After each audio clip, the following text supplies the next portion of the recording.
Ini dia salah satu keunikan memanen di Nagiri Maligi ini, yaitu media pengantaran si hasil panennya ini dengan menggunakan pedati yang dikendalikan oleh kerbau. Pulau Tabuhan, sebuah pulau tak berpenghuni tapi memiliki keindahan yang luar biasa. Ekstrim itu nggak melulu soal olahraga, tetapi di Jawa Timur cara memanen pohon asem di sini pun juga cukup memacu adrenalin. Kali ini saya mau mengunjungi teman saya yang memiliki penangkaran salah satu burung purba terbesar di dunia. Mas, masa ini kepung!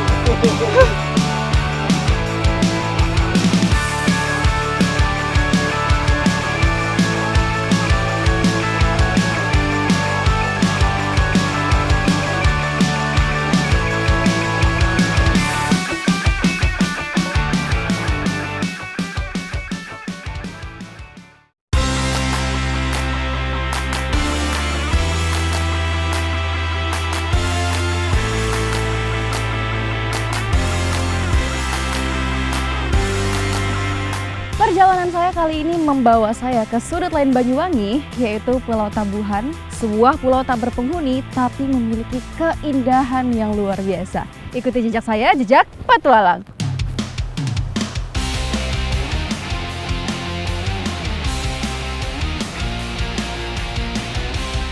Sekarang waktunya saya untuk menikmati keindahan alam bawah laut di Pulau Tabuhan.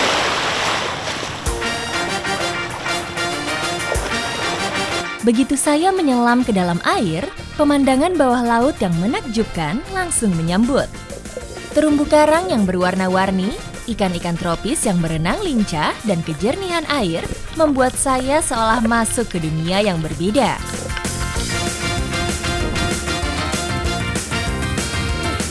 Ternyata bakalan itu saya ke Pulau Tabuhan ini. Pemandangan bawah lautnya bagus banget dan juga karangnya masih besar-besar. Dan biotanya juga banyak banget, ada bintang laut, ada ikan, warnanya cantik semuanya. Setiap sudut terumbu karang menyuguhkan pemandangan yang berbeda.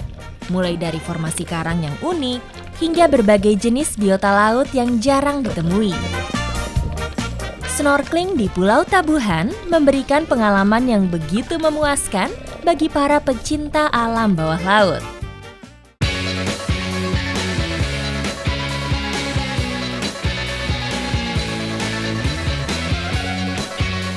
Di sela waktu snorkeling, saya bertemu dengan seorang warga yang sedang sibuk dengan kegiatannya melakukan transplantasi terumbu karang di sekitar Pulau Tabuhan. Ternyata di sini memang alam itu walaupun sudah cantik ya pemberian dari Tuhan, tetapi juga butuh campur tangan manusia untuk dirawat. Jadi saya mau ikutan untuk transplantasi terumbu karang ya Pak. Transplantasi terumbu karang adalah salah satu usaha untuk melestarikan ekosistem laut yang semakin terancam oleh aktivitas manusia dan perubahan iklim. Proses ini melibatkan pemindahan fragmen karang yang sehat ke area yang membutuhkan pemulihan. Ini yang sudah saya potong nih. Bagian atasnya itu nggak boleh dipegang karena nanti dia bisa mati. Dan bagian bawahnya ini yang nanti akan dipakai untuk transplantasi.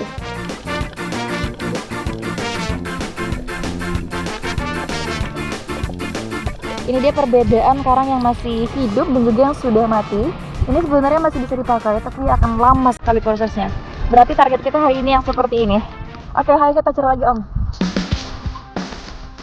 Pentingnya menjaga kelestarian terumbu karang tidak hanya untuk keindahan alam bawah laut, tetapi juga untuk kehidupan biota laut lain yang hidupnya bergantung pada keberadaan terumbu karang. Ekosistem laut yang sehat juga membantu melindungi pantai dari abrasi dan menyediakan sumber makanan bagi banyak spesies.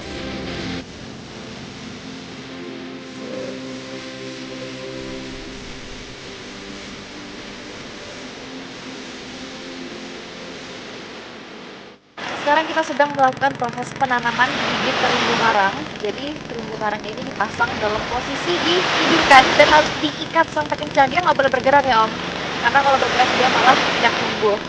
Oke, kita lanjut lagi pasangnya.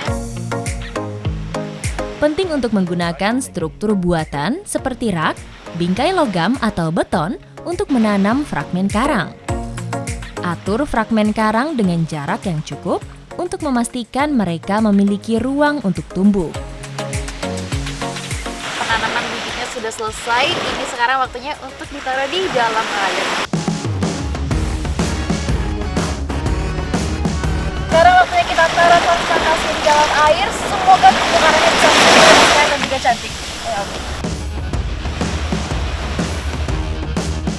Struktur penopang terumbu harus stabil dan tahan terhadap arus laut. Penting untuk memastikan fragmen sudah tertanam kokoh di dasar laut. Selain itu, penting pula untuk terus melakukan inspeksi rutin untuk memonitor pertumbuhan dan kesehatan karang yang ditransplantasi. Matahari mulai tenggelam. Saya memutuskan untuk menepi dan menikmati senja dari Pulau Tabuhan. Setelah seharian bermain dan menikmati alam bawah laut Banyuwangi, sekarang waktunya saya untuk beristirahat sambil menikmati suasana sore hari. Dan saya sedang membuat cemilan karena perut saya sudah mulai lapar. Transplantasi terumbu karang adalah upaya yang krusial dalam menjaga keseimbangan ekosistem laut. Dengan mengikuti langkah-langkah yang tepat, kita dapat berkontribusi dalam pelestarian alam Indonesia. Dengan menjaga kelestarian alam, kita memastikan bahwa pesona alam ini dapat dinikmati oleh generasi-generasi selanjutnya. Jadi, yuk mari kita sama-sama menjaga dan melestarikan alam di sekitar kita. Ikuti jejak saya, jejak Patualang.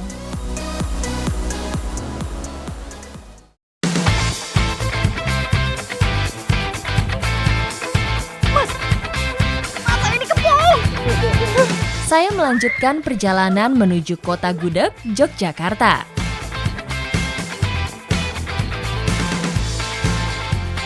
Sekarang kita mau ngeluarin burung untanya ke lapangan supaya mereka lebih bahagia dan bisa lari-larian atau main-main gitu. Burung unta adalah burung terbesar dan terberat yang masih hidup di dunia. Sesuai dengan nama spesiesnya, Camelus, burung ini dikenal dengan burung unta karena lehernya yang panjang, matanya yang menonjol, serta cara berjalannya yang menyentak. Tapi burung untanya sudah keluar, satu tinggal menunggu kawanan yang lain. Biasanya kalau satu udah keluar kayak gini, yang lain bakalan ngikut. Burung unta mempunyai berat hingga ratusan kilogram. Maka tak heran, burung yang tingginya bisa mencapai lebih dari 2 meter ini menjadi salah satu burung yang tidak bisa terbang. Burung unta selalu melebarkan sayapnya saat berlari karena fungsi sayapnya sebagai penyeimbang saat berlari. Saya dikepung! Saya takut ternyata. Aduh. Dan kalau lagi interaksi sama burung untanya, itu tangannya tuh harus ngedorong dadanya gitu supaya kalau dia nendang itu tuh nggak nyampe ke kita. Burung ini cukup agresif. Bahkan pada habitatnya bisa berkelahi dengan cheetah dan singa. Hal ini karena mereka mempunyai pertahanan kaki yang kuat. Kekuatan burung unta itu ada di bagian kakinya yang paling kuat. Dan dia itu punya 3 jurus. Yang pertama nendang ke depan, terus nendang dari bawah ke atas, dan dari atas ke bawah. Dan itu kalau kena tendangannya bisa fatal sekali resikonya. Bisa sampai patah tulang atau bahkan robek. Dalam kondisi seperti ini, burung unta mempunyai mental yang baik karena dia berusaha melindungi diri dan kelompoknya. Jadi sebenarnya untuk ngalahin burung unta ini kita harus berani sih. Kalau kita berani, mereka itu bisa ngerasain energinya gitu ya Mas. Jadi kalau kita berani, mereka takut gitu. Walaupun saya takut sih sebenarnya, tapi harus pura-pura berani. Untuk mengembalikan mental para burung, sang kiper biasanya memancing burung untanya untuk berkelahi. Kiper sengaja menunduk dan sesekali mundur supaya insting pertahanan burung ini kembali muncul. Setelah lelah berlarian, saatnya saya menguji adrenalin dengan memberi makanan. Ternyata nggak terlalu sakit karena dia nggak ada giginya, cuma agak kaget-kaget dikit sih. Seperti unta pada umumnya, burung unta juga dapat tahan terhadap suhu tinggi dan hidup tanpa air dalam jangka waktu yang lama. Sekarang kita mau ngambil telur burung untanya, tapi selama kita masuk nanti harus ngendap-ngendap dan harus dijagain sama kipernya, karena kalau enggak kita bisa diserang. Memasuki teritori burung unta membuat jantung saya terus berdegup kencang. Para kiper sedang berusaha menjauhkan burung unta dari telurnya. Ini lumayan menegangkan karena burung untanya sudah mulai menyerang, jadi kita harus masuk pelan-pelan dan nunggu momen.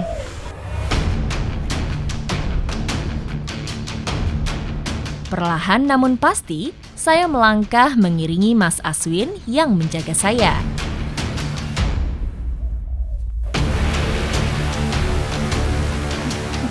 Burung unta menghasilkan telur terbesar di dunia.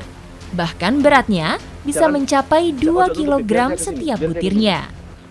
Dalam penangkaran ini, telur dari setiap indukan akan langsung diamankan dan tidak boleh menginap.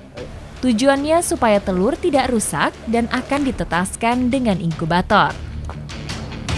Akhirnya berhasil ngambil telurnya, lumayan takut banget karena burungnya udah kayak ngeliatin gitu. Tapi aman, ada kipernya juga yang jagain dan ada masnya juga di sini dan telurnya sudah diambil.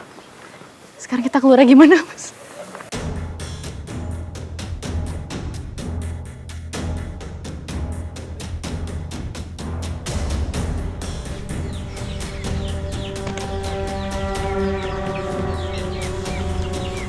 Akhirnya sudah keluar, lega banget. Sudah berhasil mengambil telurnya. Sekarang telurnya ini harus disimpan dan dibersihkan dulu. Perbedaan habitat dan suhu membuat penangkaran burung unta tidak mudah dilakukan di Indonesia. Setelah riset dan uji coba, akhirnya Mas Aswin menemukan metode yang pas untuk menetaskan telur-telur burung unta ini di Indonesia.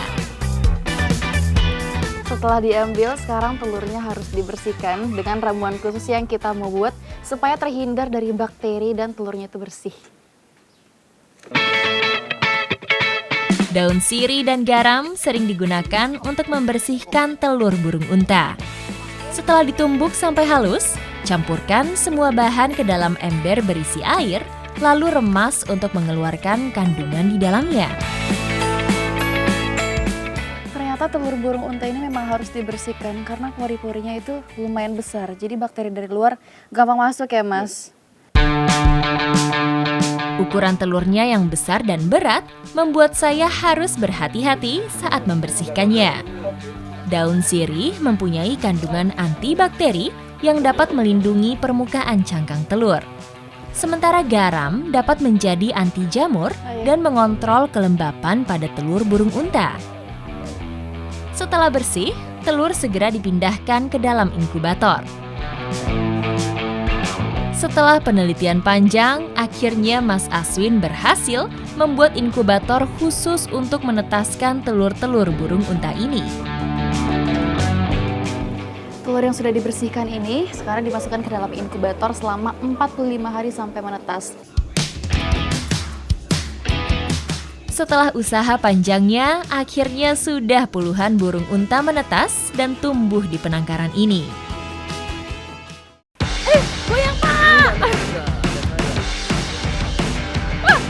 Ekstrim itu nggak melulu soal olahraga, tetapi di Jawa Timur cara memanen pohon asem di sini pun juga cukup memacu adrenalin.